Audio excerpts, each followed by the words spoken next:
The following video is brought to you by Mr.Flamingo. Please be advised. All statements and comments on any topic are the subject of the opinion of one pink bird.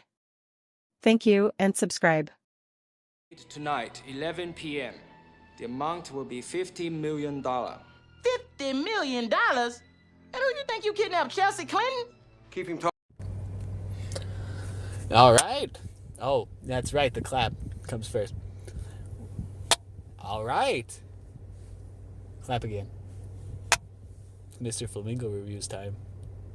Woo! And we're back. Welcome back to Wait, Mr. What? I know we're free balling at this time. Okay. I'm keeping this in. Okay. Here on Mr. Flamingo Reviews today, I'm going to be tackling Rush Hour. A movie near and dear to people's hearts. Starring Jackie Chan and Chris Tucker, Rush Hour follows the story of two unlikely cops coming together to rescue the Chinese ambassador's daughter. Don't touch a black man's radio. First and foremost, let's go in more depth about the story. First and foremost, let's talk about the story. In what was Jackie Chan's first major hit role in an American film, the story focuses on Jackie Chan playing Detective Inspector Lee and Chris Tucker playing the police officer of the LAPD, James Carter. They come together after Council Han of China becomes an ambassador in the U.S., and his daughter Su Young is taken by the Triad. What that entails is that these two unlikely heroes come together and they have to unite to save a little girl and get past their differences and their different clashes in terms of music and style and attitude towards their police work. And a lot of comedy and a lot of fun action ensues in this film. So the story itself, it's laid out easily enough because, I just got to explain it to you, no problem. Its pacing is well done for the time limit it's given. This story utilizes its leads immensely well. The focus being heavily on Chris Tucker and Jackie Chan and their comedic chops together allows them to chew the scenery. Because if you're going to watch this film, you're not going to watch it for the villains, and you're not going to entirely watch it for the issues involving rescuing Su Young. You're going to watch it because both actors play off of each other so well. And that's plain and simple. Let's move on to talk about the characters in specific.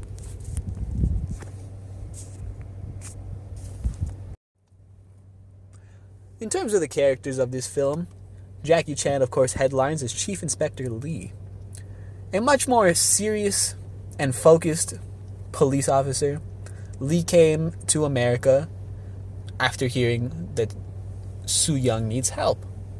He takes his job quite just focused and head on, and he plays the straight man in a lot of instances.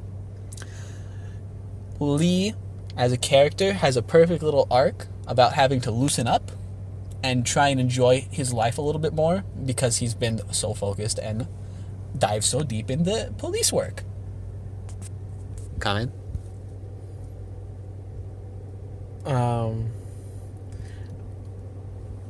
You're gonna have to cut this part. Anyway, Chris Tucker plays the wild man to Jackie Chan's Chief Inspector Lee in Detective James Carter, an LAPD detective. His personality clashes entirely with what Lee represents. Lee representing the focused and narrow police officer, James Carter doing his job and wanting to help, but knowing when to live a little. His arc is about learning when he has to take things a bit more seriously when lives are at stake. They worked so well together, and their characters had the perfect opposite arcs, that these leads were just fantastic. The villain of this film is Tom Wilkinson's Thomas Griffin, or Jun Tao, a British diplomat who masterminds, which isn't spoiler, but I'm telling you to watch this film. masterminds what he can because he just wants a lot of money. It's all about money. Money, baby. It's all about that cheddar. Hey!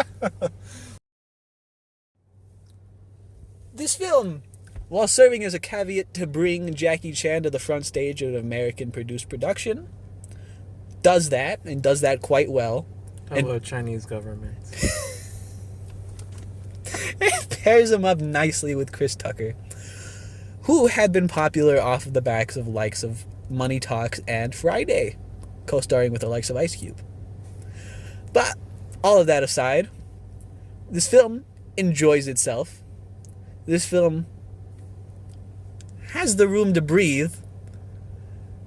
Brett Ratner did a great job as director. For being the setting of Los Angeles, you feel like the good and the bad of Los Angeles. It was visually appealing, and the story really spoke for itself. It was a lot of fun. Man, he must have gotten like 10 plus social credit. It's okay. We can ruin that. Minus 50 social credit. Hello, Taiwan. So done for.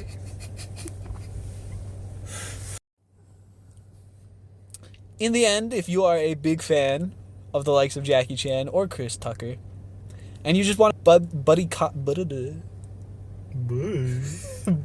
film, this is it.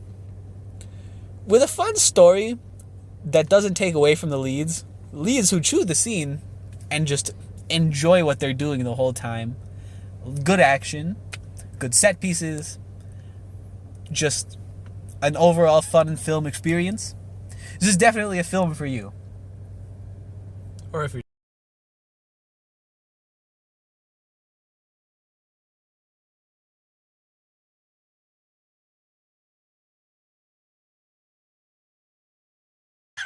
I can't.